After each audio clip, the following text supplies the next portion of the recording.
अस्सलाम वालेकुम स्टूडेंट।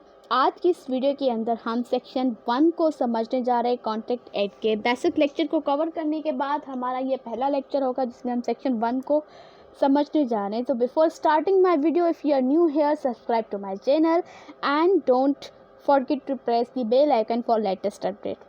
सो हम स्टार्ट करते हैं सेक्शन 1 को। सेक्शन 1 की जो पहली लाइन है वो है दिस एक्ट में be call the contract act 1872। अब ये जो लाइन है ना, द कॉन्ट्रैक्ट एक्ट 1872, ये बहुत इंपॉर्टेंट है।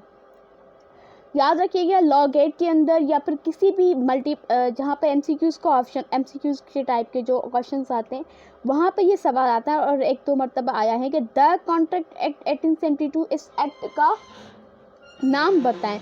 The contract act 1872, contract act 1872, ये दो ऑप्शन कंफ्यूजिंग होते हैं। तो ये इस तरह के एमसीक्यूज़ वही हल कर सकता है जिसकी डायरेक्ट लैंग्वेज को अच्छी तरीके से ग्रिप होगी। तो इस एमसीक्यूज़ का बेसिक राइट ऑप्शन क्या हो जाता है? इस एक्ट का नाम क्या है? The contract act 1872। द आगे लगाना ज़रूरी है।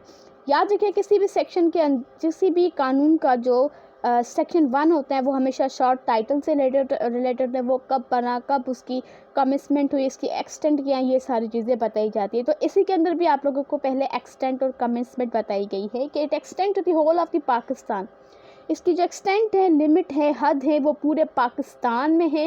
And it shall come into force on the first day of the September 1872। और ये कब लागू हुआ था? 1872 के फर्स्ट डे ऑफ सितंबर से।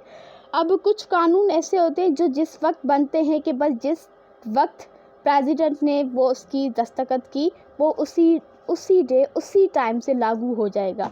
तो कुछ कानून ऐसे होते हैं जो बनते हैं, फिर दस्तखत भी हो जाती है, फिर वो कहा जाता है कि भाई ये फला कानून इस तारीख को बना है और इसकी जो इन्फोर्समेंट होगी वो फला मंथ से होगी। ठीक है, तो ये जो कॉन्ट्रैक्ट एक्ट का कानून है ये 25 अप्रैल 1872 को बना था और इसकी एनफोर्समेंट सितंबर में हुई थी। तो ये अप्रैल में बना था, इसकी एनफोर्समेंट सितंबर में हुई थी। अब आपके जहन के अंदर ये सवाल आएगा कि ये सितंबर 1872 में एनफोर्स हुआ है और हमने कहा कि ये होल ऑफ पाकिस्तान में इसकी एक्सटेंड है।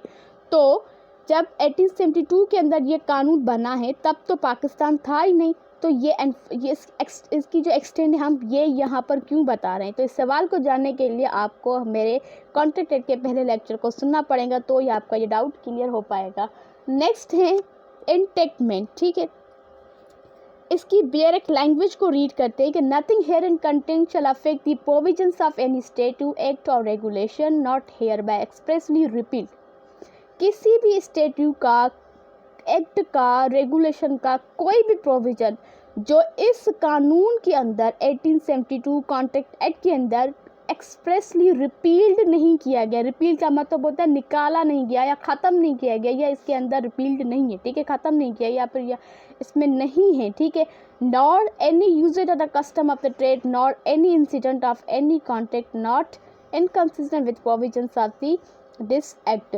तो वो आप कोई भी कस्टम या कोई भी ऐसी बात जो कॉन्ट्रैक्ट एक्ट में आपको नहीं बताई गई कि जी आपको मना नहीं किया गया, तो वो आप कर सकते हैं, पर शर्त क्या हो? Not inconsistent with provision of this act. इस कानून के किसी भी प्रोविजन के इनकंसिस्टेंट ना हो, रिपग्नेंट ना हो, तो इस कानून के किसी भी प्रोविजन के खिलाफ ना हो, तो फिर वो आप कर सकते हैं। ठीक है, तो ये था कॉन्ट्रैक्ट एक्ट 1872 का सेक्शन 1 जिसमें हमने बेसिक शॉर्ट टाइटल को डिस्कस किया और इससे पहले हम बेसिक लेक्चर कवर कर चुके हैं कॉन्ट्रैक्ट एक्ट का। अब हम इंटरप्रिटेशन क्लॉज की तरफ आएंगे, इट मीन सेक्शन 2 की तरफ आएंगे और फिर हम इस तरीके से सेक्शंस बनाते जाएंगे। Thank you so much for watching this video. If you like the video, understand how to do interpretation of the section 1, then like my this video. Thank you so much. Allah Hafiz.